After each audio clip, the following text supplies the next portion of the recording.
BP Singh आज आपको Jordan inequality के बारे में बताऊंगा। चलिए देखते हैं जॉर्डन इनइक्वालिटी क्या होती है। जॉर्डन इक्वलिटी होती है यदि थीटा की वैल्यू 0 और π/2 के बीच में हो, तब साइन थीटा अपॉन जो थीटा की वैल्यू है वो 1 और 2/π के बीच में होती है। ये स्टेटमेंट है बस। यदि 0 और π/2 के बीच में थीटा की वैल्यू है तो साइन थीटा अपॉन थीटा की वैल्यू 2/π और 1 के बीच में होगी। चलिए इसे मैं कैसे प्रूफ करता हूं। देखिए छोटी सी थ्योरम है। मान लीजिए let us consider relation,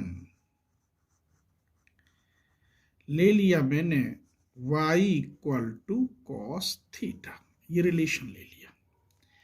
as यहां एक कंडीशन बना रहा हूं, जब थीटा की वैल्यू बड़ी हो, थीटा इंक्रीज हो, थीटा इज इंक्रीज, तो ऐसी कंडीशन में cos थीटा इज डिक्रीज होगा। अब कैसे होगा, अब मैं ये भी बताऊंगा आपको। और जो ऑर्डिनेट है, सो दैट मैं लिख देता हूं, सो दैट द ऑर्डिनेट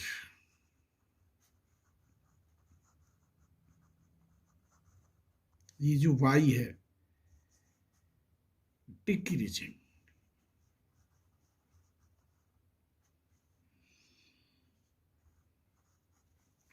आइए कैसे, यहां रफ बता रहा हूं।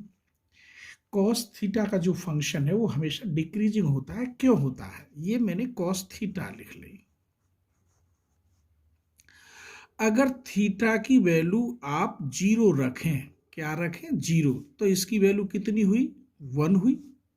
अब 0 से ज्यादा रखिए, चलिए थीटा की वैल्यू, सपोज करो थीटा की वैल्यू मैंने π/2 रखी, तो इसकी वैल्यू फिर कितनी हुई 0, कम हुई, कम हुई। तो इसका मतलब ये है कि थीटा की वैल्यू अगर इंक्रीज हो रही हो, बढ़ रही हो, 0 से ऊपर जा रही हो, उतना ही कॉस थीटा का मान कम होता चला जाएगा। अर्थात कॉस थीटा जो है ये डिक्रीजिंग फंक्शन है। इससे मैं एक बात और लिख रहा हूं, यदि थीटा की value 0 is less than theta, 0 और 0 और थीटा के बीच में लेते हैं, चलो कोई वैल्यू कॉस की वैल्यू ये 0 और थीटा के बीच में हो, ये 100% बड़ी होगी कॉस थीटा की वैल्यू 0 और π/2 के बीच में, बराबर या बड़ी होगी।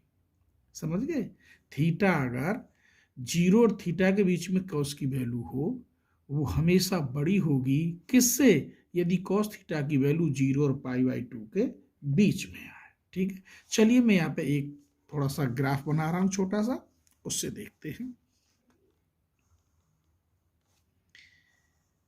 ये एक्स एक्सिस है और ये वाई एक्सिस है, ये 0 है। कॉस कॉस 0 की वैल्यू कितनी होती है 1, और π/2 की वैल्यू कितनी होती है 0, यहां π/2। तो मैंने एक लूप बना दी, ठीक, 0 और π/2 के बीच में। यहां मैं कोई एक लाइन खींच लेता हूं, चलो, तो ये लाइन इन दोनों के बीच में आएगी। मैं यहां कोई एक थीटा, इधर ही चलो इससे थीटा बना लेता हूं, ये थीटा बना लिया, तो इस थीटा की वैल्यू भी इन दोनों के बीच में होगी। ठीक है, लाई करेगी, इधर इधर इधर इससे भी लाई करेगी। चलिए इसे मैं लिखता कैसे हूं वो देखते हैं ना। मैं यहां बना रहा हूं क्योंकि मैंने y लिया है। ये अगर y बार की वैल्यू 0 और थीटा के बीच में रखूं, यही वाली कंडीशन बता रहा हूं मैं, थीटा को y, तो यहां भी y बार 0 और π/2 के बीच में हो तो उससे ये बड़ी होती है। ठीक है, चलिए यहां इंटीग्रेशन करते हैं। लिमिट 0 से थीटा y बार डी थीटा का मॉड इज ग्रेटर देन 0 से π/2 y बार डी थीटा बड़ा होगा। यहां 1/थीटा, 0 और थीटा के बीच में, 0 और π/2 के बीच में, तो यहां 1/π/2। कोई शक? चलिए मान रखिए इसका 0 से थीटा, y की वैल्यू कितनी है बोलो, cos थीटा और डी थीटा। इंटीग्रेशन ये ऊपर चला गया तो 2/π 0 से π/2, यहां cos थीटा और डी थीटा। आप इंटीग्रेशन करिए इसका तो साइन थीटा अपॉन ये वाला थीटा आ जाएगा। इसका इंटीग्रेशन लिमिट चाहेंगे तो 1 आएगा, सिर्फ क्या बचा 2/π, ये मैंने 1 मान ली इक्वेशन। अब दूसरी देखिए, चलिए यही ले लेते हैं। हम ये जानते हैं मेरे बच्चों, साइन थीटा की वैल्यू होती है theta minus theta Q upon factorial 3 theta की पावर 5/5। थीटा कॉमन है, इसमें से कॉमन लेके इसके डिवाइड कर दो, साइन थीटा अपॉन थीटा, तो क्या बचा यहाँ 1 minus theta square upon factorial 3 theta 4/5 dot dot.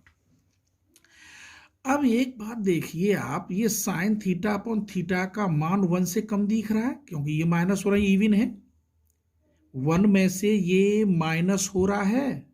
ठीक है, इसीलिए मैं दावे के साथ कह सकता हूं साइन थीटा अपॉन थीटा की वैल्यू 1 से कम होगी।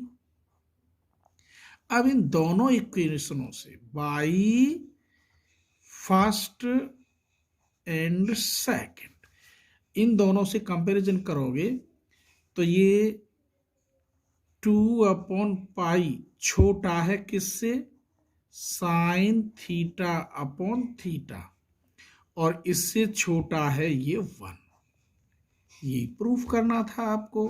ठीक है, इन दोनों से कंपेयर करने पर देख लो ये इससे बड़ा है, तो साइन थीटा अपॉन थीटा 2/π और 1 के बीच में लाई करेगा।